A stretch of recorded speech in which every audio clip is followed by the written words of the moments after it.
Hi guys, good evening. Can you hear me? Can one of you please confirm on chat? Hello. Uh, First of all, thank you everyone for taking out time and joining on a Sunday evening, which is otherwise supposed to be relaxed as we would all expect. Now, today's topic, as all of you can see, is about law firm versus litigation as a career choice.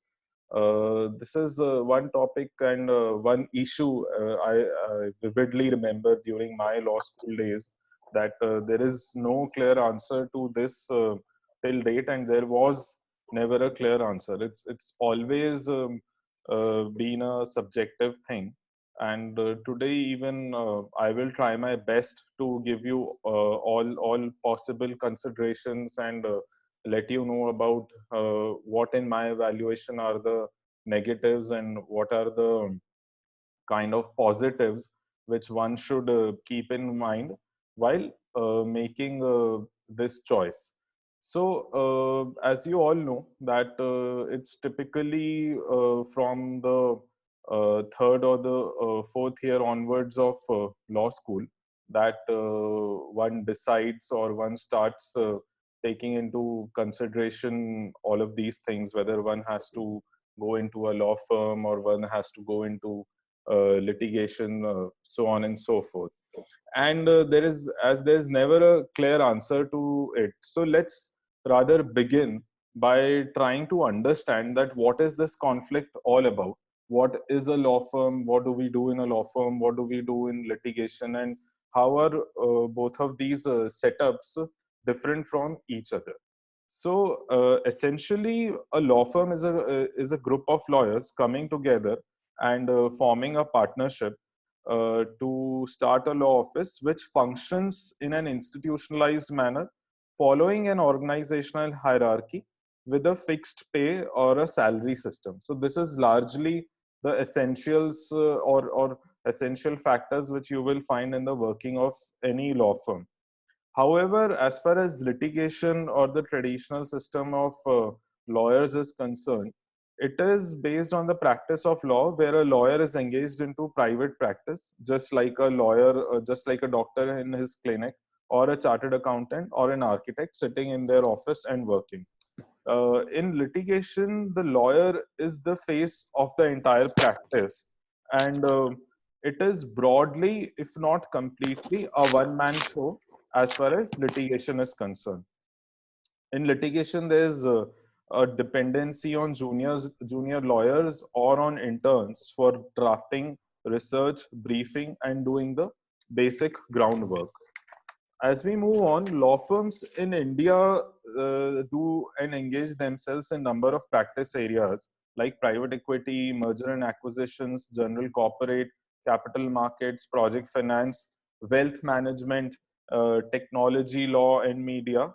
And dispute resolution is also one of them. It is important to understand that the advent of law firms in India was largely due to the post liberalization, privatization, globalization era in 1991, and law firms broadly do transactional law work. Transactional law work means all of that which I just narrated in terms of practice areas, and subject to exceptions here and there. Transactional law work basically means that a work or a legal matter involving no dispute, but still there are two parties dependent for certain things on each other which they themselves do not have. For example, a slump sale in which one party is selling a particular business of itself to another party. In return, it's getting money. So there are two sides. There are two sides of lawyers as well. And but at the same time, when there is legal requirement, there is no dispute per se. However, on the contrary, as far as the litigation office is concerned, the underlying aspect of every assignment or every matter which comes in a litigation office is a dispute. two or more parties you would always see are in loggerheads against each other, and the differences which have arisen between them are maybe personal, maybe professional, financial, commercial, and those differences may be in differences in terms of ideologies, in terms of goals, whatever they want to achieve. So essentially, when we enter into litigation, we do the work of dispute resolution. Dispute resolution is a larger set which involves resolution of a dispute either by way of a court, or through out of court settlement, or through mediation, or through arbitration. So what I can to summarize, what I can say is that it is the ultimate test of law. It is the place where the stamp of authority on any kind of a contractual dispute, commercial dispute, civil or criminal dispute which has taken place. It takes place in a hierarchical manner as far as court is concerned. And to make use of that hierarchical manner, we first go to the lowermost court, the court on the original side. Then we may file an appeal, we may file a review, we may file a revision, depending upon the procedural need and requirement. At the end of the day, both the structures, in my knowledge, understanding, and experience, appear to be quite different and interesting at the same time. Then, as a law student, one question which may arise to your mind, then why at all there is a conflict in the first place? Why can't I join one of the setups and leave the rest? So what I can tell you is that the conflict which is arising in your mind is understandable, is natural, is something which happens with everyone at this stage. And if it is not happening with someone, I think that is more of a matter of worry, rather than being worried about that why at all this conflict is arising with us. So let's go on that. Why is there a conflict or preference in the first place between litigation and law firm? Well, to begin with, is money the only factor? And I'm sure there it is one of the biggest factors which come to the mind of people. Then next is the work culture. Another few more relevant factors which I think which come to the mind of people before making a choice between law firm and litigation is work-life balance, scope for growth, scope for opportunity, whether there's enough recognition or not, and most importantly, what is that which the society values more? I mean, I have put this as a fifth or the sixth point in this slide, but I think we, as much as we are driven practically and by our mind, we are also driven quite emotionally. We all want to understand, and we all want to assess and realize that tomorrow if I go and tell someone outside the world and I'm working in Delhi High Court or I'm working in Allahabad High Court, versus if I say that I'm working in a law firm called so and so in Bombay and Delhi, what is that which people relate to more, or to what they pay more attention to, what they pay more heed to? And at the end of the day, what is the inclination of the majority? What is that which my seniors from college are doing? What is that which all other law graduates or fresh law graduates whom I know from college are up to? So I think these are the kind of factors which largely go in the mind of a law student before making any such choices. And at the end of the day, what I want you to understand is that we also need to see what is the historical aspect to all of this, why all of this in the first place has arisen. This conflict has arisen in the first place because historically law courses traditionally law courses were only taught as postgraduate courses. There used to be no clat, no other competitive exam, and largely law as a profession, with all due respect, used to be an option of last resort. I mean, some of you would agree, some of you might disagree, but this is what the view is. And to revamp legal education and strengthen the bar and bench in India, the concept of a 5 years law course integrated law course was introduced first at National Law School, Bangalore. Now, what happened is that parallelly, there was advent of the various business houses in India, like the Tata, Birla, Reliance, so on and so forth, going back to the same point of liberalization, privatization, and globalization in 1991. So, as the economy opened in 1991, all of these business houses started emerging, started engaging themselves into more number of business activities, new business activities, which had never happened before in India. And at the same time, as they started growing, they started needing more and more advice on the transaction side of law, which in a sense led to the emergence of law firms and the law firm structure in India. What law firms are and what the law firm structure is all about, that is something which we have already spoken earlier. But we also need to understand at the same time that any contractual arrangement, eventually, any deal, any understanding, whatever, whenever it would go into a dispute, one would have to turn to court to get this resolved. Even if one may say that I'll resolve it by way of arbitration, that arbitration or that arbitration award is again subject to challenge in court of law. So disputes of all kinds, uh, uh, while disputes of all kinds are proportionally more than than all of these multi-million dollar deals or these transactions which are happening uh, around all of us. Now, what my conclusion is, or what I can deduce from in this brief explanation, is that both of these structures, whether it's law firm or whether it's litigation, both of these structures outweigh each other partially. Someone cannot say, no, no, litigation lawyers are at a higher pedestal and law firm lawyers are at a lower pedestal, or vice versa, that as far as infrastructure development is concerned, the activity of merger and acquisition in India is concerned, that's only being done by law firm lawyers and not by the lawyers who go to court.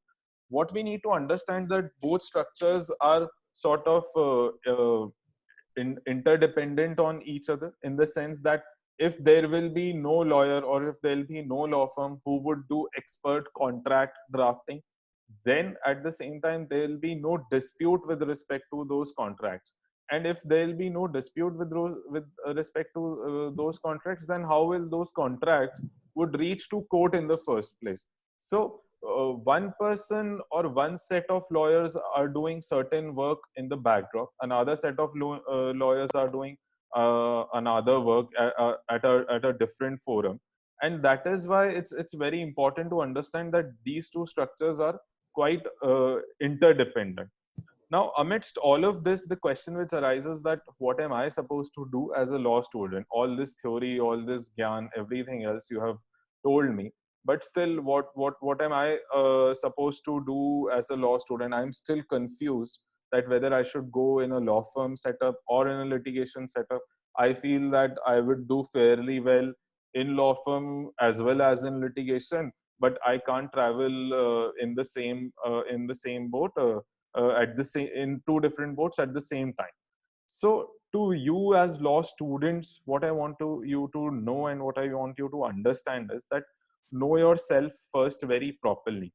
Now, what I mean by know yourself first very properly is that understand what is that which you are good at, in the sense that being a good speaker, being a good debater, or being a good mooter does not necessarily promise that you will have great litigation prospects. I mean, these are good indicators, but at the same time, these are not conclusive factors based on which one can decide, or one will decide, yes, I will do necessarily well in litigation. So that is what it's important to know yourself first. What is that which you like, what is that which you don't like. I would suggest that work on your flaws so that you can complement your skills. Some people are very good writers, but they are not very good orators.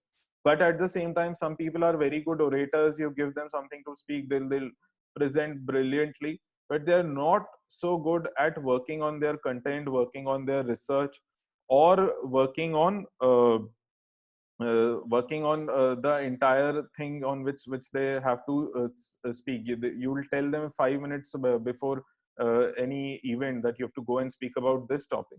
So they would go and speak about something, but not in that much in-depth manner as they are expected to do.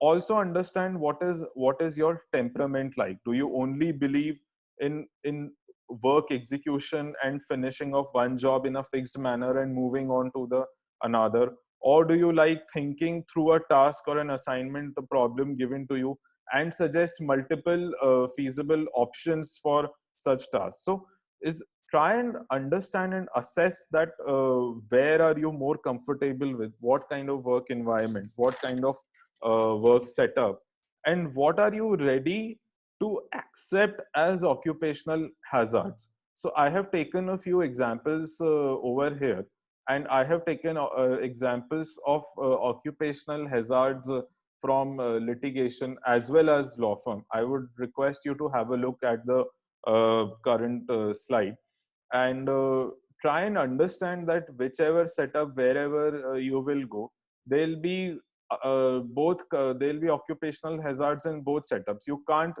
just crib about the grass being greener on the other side. You can't just crib about, oh, if I so wish if I would have been in a law firm, life would have been like this, and vice versa.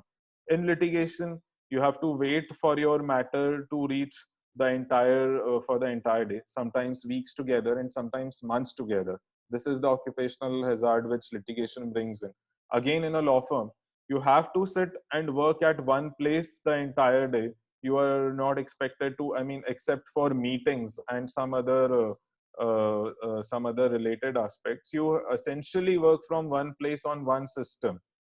In litigation, you have to update yourself daily or on regularly by reading case laws which relate to your practice. In law firm, you would have heavy drafting and due diligence work with minimal connection to the latest judicial precedents. So at that point of time, you should not so feel, oh, I don't know what is the Supreme Court has recently pronounced these days, or what is the law related to negotiable instruments, latest law related to Section 138 of Negotiable Instruments Act, so on and so forth. So some or the other way, you will or you cannot get the best of both worlds. In litigation, as we all know, that matters often get adjourned. In law firm, you need to understand that just like you would be the legal consultant in the transaction, you would just be a jigsaw in the puzzle. There'll be a accounts consultant also, there'll be an audit consultant also, there'll be a tax consultant also. So at that point of time, you cannot just feel that I'm not getting enough attention or enough recognition as I was supposed to get as a lawyer.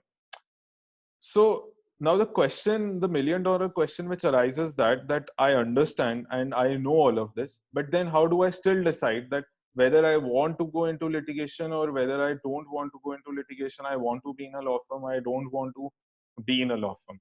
Answer to all of this is quite simplified and quite easy. I mean, it's easier said than done, as I would say. First of all, follow a DIY policy. DIY, as you would all know, stands for do it yourself policy. Anything, anyone, any subject you have any doubt about, I have often seen people being reliant on others.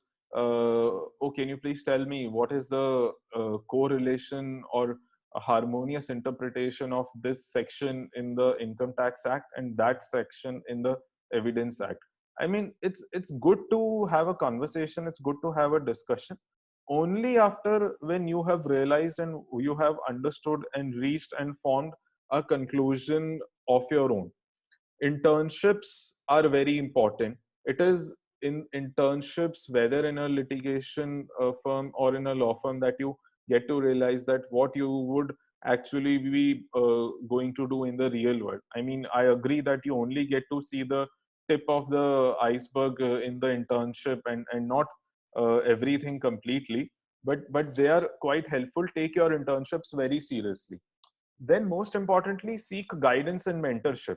Seek guidance and mentorship from people who are already in the profession. Seek guidance and mentorship from people who have had experience on both sides of the fence, litigation setup and law firm setup. And mind you, I'm telling you that if you would try and research, you would find hundreds of them. You would find hundreds of them who have made a shift and a transition from law firm setup to litigation setup, and vice versa. Ask them to share their honest feedback about their experiences. It should not so happen that if someone is in litigation, he's all praiseworthy about law firm, or he's all praiseworthy about litigation setup only. Ask someone or meet someone who can give you a balanced approach, balanced side of things. Uh, Read about all of these things on social media law, and pages and books and blogs of lawyers. That will be very helpful. Now I have taken a few advantages and few disadvantages of being in a law firm and being in a litigation setup at the same time.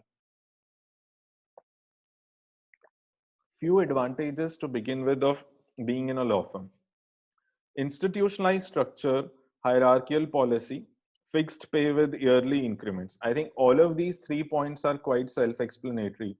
By institutionalized structure, what I mean is that there is associate, there is senior associate, there is a principal associate, and then there is a partner in a law firm. This is largely the structure which we follow in a law firm. That covers institutionalized structure and hierarchical policy. Fixed pay with yearly increments, I think, is self-explanatory. Also, one of the most important parts of working in a law firm is you get to interact with leading business houses, leading business minds, and business tycoons of India. You get to understand that how they look at business, how they look at things, what is that which they want to achieve commercially, and which how you can help them do or achieve that in a legal way, or how you can be a representative of that particular exercise on the legal side of things. At the end of the day, you are the face of the firm. That everywhere you would go, people would know, recognize, and understand you. Oh, he's a partner with Amarchand Mangaldas, or he's a partner with Khetan, so on and so forth. So that is I think essentially some of the advantages which I would like to bring on to table as far as law firm is concerned. Now, disadvantages of working in a law firm.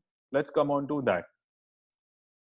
Some of the disadvantages in my personal experience of working in a law firm: work-life balance, that goes without saying.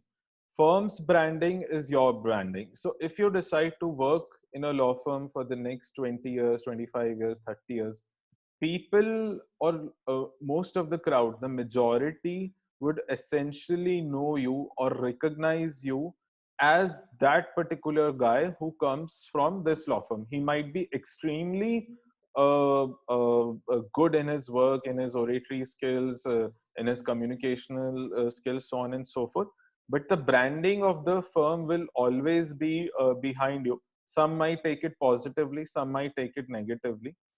And also, if on a given day you think that you need to diversify into something else, so there'll be little flexibility to switch practice area. If you have done capital markets, if you have done project finance for 5 years, people might not be so ready or so open to accept you in litigation. People might not be so ready and open to accept you in general corporate or mergers and acquisitions. So you started being recognized and being known by all of these points, that this guy is known for doing this kind of work.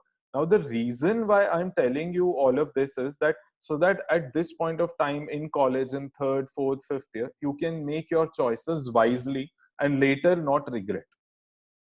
Few disadvantages of litigation: monetary growth is slow. It's like working in a startup. Money will come eventually, but not with that in that rigorous manner or in that swiftness as it does to begin with in a law firm environment.